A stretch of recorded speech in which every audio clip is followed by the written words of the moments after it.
Hello friends, জয় education তোমাদেরকে সকলকে স্বাগত। তোমরা দেখছো জয় এডুকেশন ইউটিউব চ্যানেল। তো আজকে আমি তোমাদের প্রাইমারি যে সংক্রান্ত হাইকোর্টে কি তথ্য উঠে এসেছে সেই বিষয়ে নিয়ে পুঙ্খানুপুঙ্খ আলোচনা করব। তো 2014 সালের যে বিষয়টি তোমরা জানো ইতিমধ্যেই যে কোর্টে উঠেছে এবং সেখানে অমৃতা সিনহা মহাশয়া তিনি কিন্তু একটি প্যানেল প্রকাশ করতে বলেছেন। সে 42,000 যে 949 জনের যে প্যানেল, সেই প্যানেলটি কিন্তু প্রকাশ করতে বলা হয়েছিল।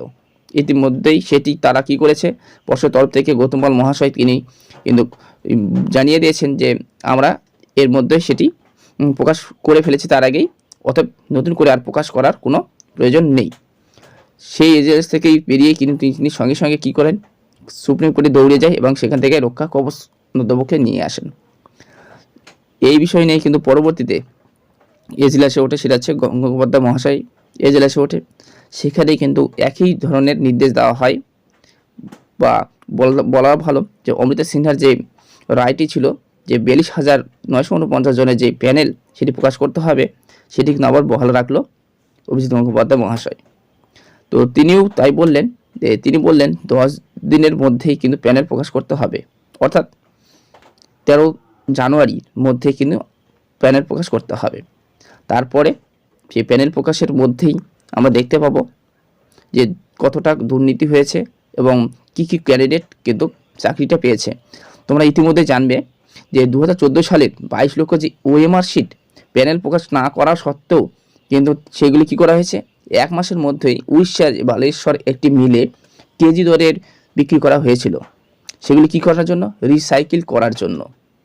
তাহলে যে ওএমআর শিট যদি বিক্রি করা হয়ে থাকে 22 লক্ষের মতো, তাহলে ওএমআর শিটগুলো কীভাবে বিক্রি গেল, এবং প্যানেল যদি না প্রকাশ করা হয় থাকে তাহলে কিভাবে সেগুলি বিক্রি করা হলো।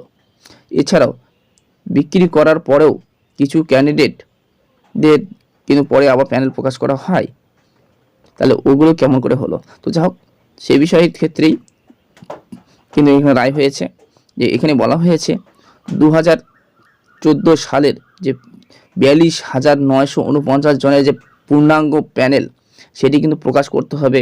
অভিজিৎ গঙ্গোপাধ্যায় একদম স্ট্রিক্ট জানিয়ে দিয়েছেন 10 দিনের মধ্যে প্রকাশ করতে হবে, এবং 13 জানুয়ারির মধ্যে কিন্তু প্যানেল প্রকাশ করতে হবে, সেটি হচ্ছে জানানো হয়েছে। তার পরিপ্রেক্ষিতে কিন্তু আবার গঙ্গোপাধ্যায় এজলাসে উঠতে চলেছে এই মামলাটি 15 জানুয়ারি, এবং 15 জানুয়ারিতেই আমরা দেখতে পাবো কি তথ্যটি উঠে আসে। তো এই বলা ভালো যে 2014 সালের যে প্রাইমারি রিলেটেড যে নিয়োগ হয়েছিল সেই ক্ষেত্রে কতটা ঘাপলা হয়েছে, এবং আমরা দেখতে চলেছি সামনেই যে এই মাসের মধ্যেই আমাদের ঝোড়ো ব্যাটিং করছে কিন্তু হাইকোর্ট। ঠিক আছে, তাদের কাছে সিবিআইয়ের তরফ থেকেও বিভিন্ন রিপোর্ট জমা পড়েছে এবং সেই ক্ষেত্রে তারা কিন্তু একের পর এক দৃষ্টান্তমূলক সিদ্ধান্ত নিতে চলেছে। তো আমরা এই জানুয়ারির মধ্যে আমরা দেখতে পাবো কিছু সংখ্যক হয়তো শিক্ষক যারা প্যানেলে যুক্ত রয়েছে এবং যারা চাকরি করছে তাদের কিন্তু চাকরিও কিন্তু চলে যেতে পারে, এবং তার সঙ্গে সঙ্গে কিছু ক্যান্ডিডেট যে নতুন যারা বন্ধু বান্ধব রয়েছে তারা কিন্তু নতুন নিয়োগের আশাও রাখতে পারো, কারণ সেই জায়গাতে পূরণ করার জন্য নতুন কিছু ভ্যালিড যারা ক্যান্ডিডেট রয়েছে তারা কিন্তু একটি চাকরি পাওয়ার সম্ভাবনাও রয়েছে। এই বছর তোমাদের কাছেও একটি সুবর্ণ একটা বছর হিসেবে উপস্থাপিত হতে পারে এই বছরটি, কারণ আমরা জানি 2014 সালের যে রিক্রুটমেন্টটি হয়েছিল সেটি সমস্ত কিছু জল ঘোলার মাধ্যমে কিন্তু হয়েছিল। কারণ তোমরা জানবে সেখানে পরীক্ষার্থী যত ছিল এখানে বলা হয়েছে মোটামুটি 24 থেকে 22 লক্ষ পরীক্ষা দেওয়া হয়েছিল, কিন্তু তাদের প্রত্যেকটির ওএমআর শিট যেটা ছিল সেটি কিন্তু বিক্রি করে ফেলা হয়েছে, অর্থাৎ নষ্ট করা হয়েছে। সেই ক্ষেত্রে 42,000-এর যে ওএমআর শিটের তথ্য লোপাট হলেও 42,000 যে শূন্যপদের প্যানেল প্রকাশ করতে এখনও অনিচ্ছুক দেখা যাচ্ছে আমাদের পর্ষদের তরফ থেকে। কিন্তু এই মধ্যেই আমাদের যে বিচারপতি অমৃতা মহাশয় তিনি কিন্তু প্রকাশ করতে বলেছিলেন প্যানেল, তার পরিপ্রেক্ষিতে তারা কিন্তু বিভিন্ন উল্টো পদক্ষেপ নিয়েছিল, তারা করবে না বলে। আর তারা এমনকি জানিয়ে দিয়েছিল যে আমরা ইতিমধ্যে প্রকাশ করে ফেলছি, অর্থাৎ আবার নতুন করে প্রকাশ করার কোনো প্রয়োজন নেই। এই ক্ষেত্রেই বলার সঙ্গে সঙ্গে তারা কিন্তু ভয়ে আবার সুপ্রিম কোর্টে গৌতম পাল মহাশয় কিন্তু রক্ষা কবচ নিয়ে আসেন। সেই প্রশ্নটি কিন্তু গঙ্গোপাধ্যায় মহাশয় বলেছেন এজলাসে, তাহারও এজলাসে বলেছিলেন যে আপনারা প্যানেল প্রকাশের করেনি ঠিকই আছে, তার ভয়ে আপনারা কেন রক্ষা কবচ নিতে গেলেন? আপনারা সচেতন হয়ে থাকেন, আপনাদের ভয় কিসের? আপনারা 10 দিনের মধ্যেই সেই প্যানেলটি প্রকাশ করুন না কেন, তাতে দেখা যাবে যে প্যানেলে কতটা স্বচ্ছতা রয়েছে।